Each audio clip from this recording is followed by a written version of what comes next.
Hi అందరికీ నమస్తే అండి ఫ్రెండ్స్. ఈరోజు నేను మష్రూమ్ దహీ కర్రీ సింపుల్ మెథడ్లో ఎలా చేయాలో చేసి చూపిస్తాను. ఆలస్యం ఎందుకంటే వీడియోలోకి వెళ్ళిపోదాం. మరి నేను ఇక్కడ 3 ప్యాకెట్లు మష్రూమ్ తీసుకున్నానండి. కొద్దిగా పసుపు వేసాను, తగినంత ఉప్పు మీరు చూసి వేసుకోండి.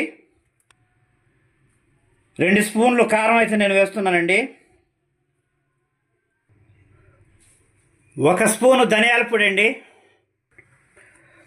అల్లం వెల్లుల్లి పేస్టు 2 స్పూన్లు వేసానండి. 1 కప్పు పెరుగు వేస్తున్నానండి.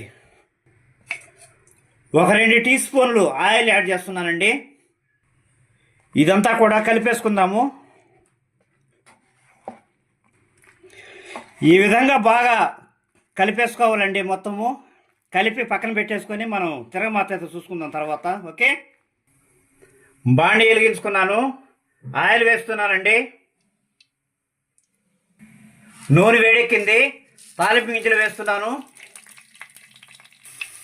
ఇందులోనే పట్టా, లవంగా, ఎలాచి వేస్తున్నానండి.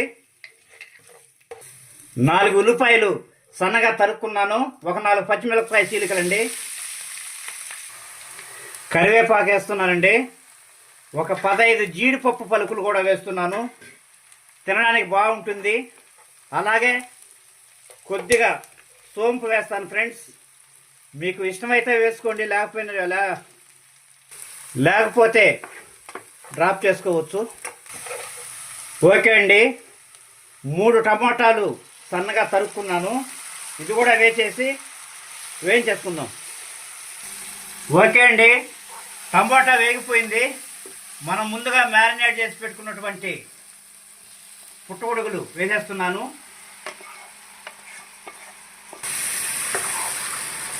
అంతా బాగా కలిపేసుకొని మూత పెట్టి ఉడికించేసుకుందామండి.